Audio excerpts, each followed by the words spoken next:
Bienvenue dans cette nouvelle vidéo. Cette vidéo, je la ferai en deux parties. Elle va parler du potager.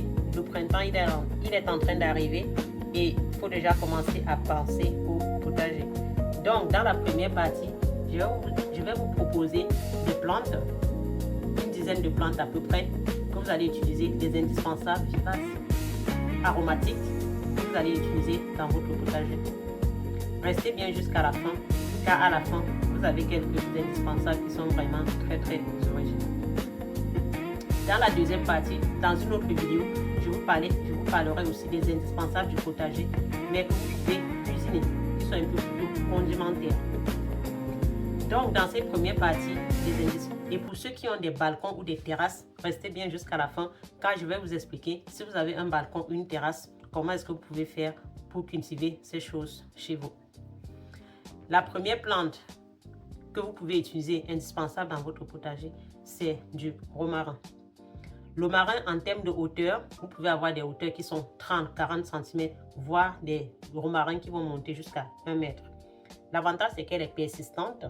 Vous pouvez la sécher, couper quand vous allez faire votre taille. Après la floraison, parce qu'elle est persistante, vous pouvez la mettre à sécher et utiliser dans votre cuisine. En deuxième plante, vous avez du thym. Le thym va rester assez bas, 30 cm, 30-40 cm maximum pour le thym.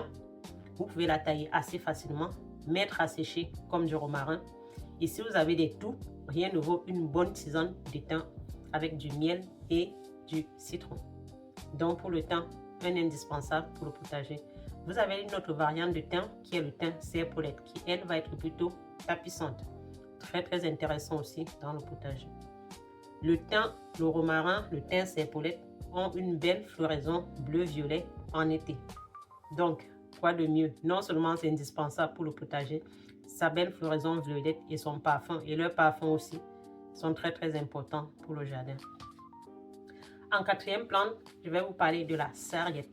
La sarriette, c'est une plante qui est aussi aromatique, couvre-sol, que vous pouvez utiliser dans votre potager. Elle ne monte pas très haute, 20 à 30 cm pour le thym, pour la sarriette, pardon, et elle est tapissante. Elle est persistante aussi, la sarriette. Vous pouvez, comme les trois premiers, mettre à sécher et utiliser longtemps dans votre cuisine. En cinquième plante, je vais vous parler de la ciboulette. La ciboulette avec sa variante, la ciboule, qu'on appelait aussi avant la cive. Maintenant, c'est la ciboule qui est beaucoup plus grosse que la ciboulette. Donc, ciboulette ou ciboulette ou ciboule. La ciboulette ou la ciboule que vous pouvez utiliser dans votre potager. Elle est très légère. Belle floraison aussi, bleu-violette en été. Ça, c'est quand elle monte en graines.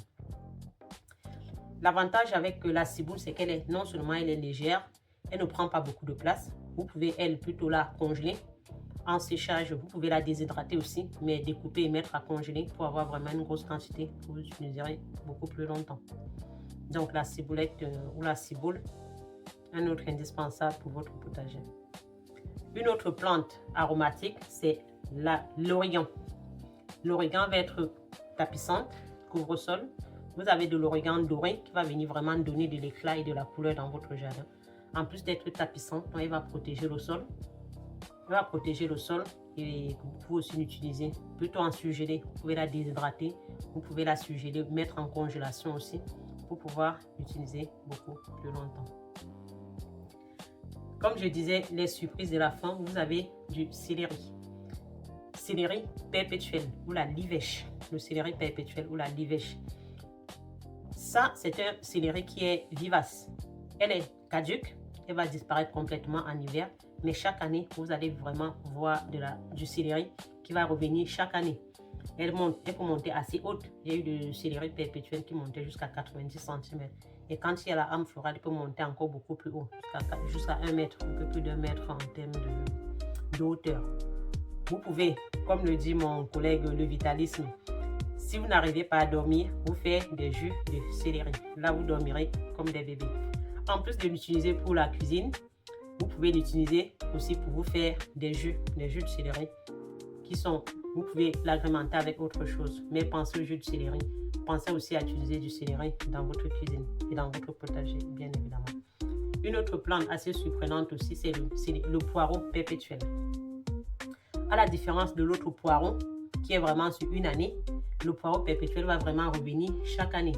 Vous le plantez une seule fois et chaque année, vous avez du poireau qui va être dans votre jardin tout à fait présent.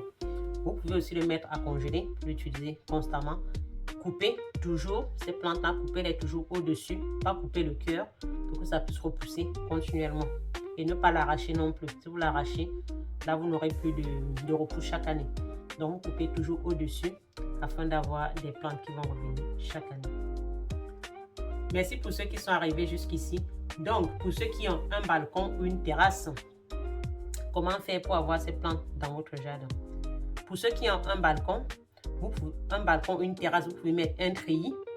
Et sur votre treillis, venez mettre accrocher des jardinières et mettre des plantes qui vont avoir un port beaucoup plus léger, comme la ciboulette.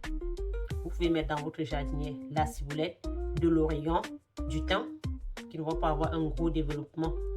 Et si vous avez de la place pour mettre un pot, une jardinière ou un pot ou plutôt des bacs, là vous pouvez mettre du thym, vous pouvez mettre un peu de tout. Du thym, du romarin. Et le romarin, si vous le mettez sur votre balcon ou sur votre terrasse, pensez à tailler constamment pour que ça garde vraiment une forme assez compacte et que cela ne devienne pas beaucoup trop envahissant. Merci de me dire en commentaire si vous utilisez déjà une de ces plantes dans votre jardin. Si vous avez découvert des choses, si vous voulez qu'on parle d'autres types de sujets, n'hésitez pas à nous les aborder en commentaire. J'espère que cette vidéo vous a plu. Dans une autre vidéo que je ferai, je vous parlerai d'autres plantes que vous pouvez mettre dans votre potager qui sont vivaces et qui vont être très utiles pour vous. Merci de nous avoir regardés jusqu'à la fin. Merci de liker, de vous abonner, de partager. À bientôt pour nos prochaines vidéos.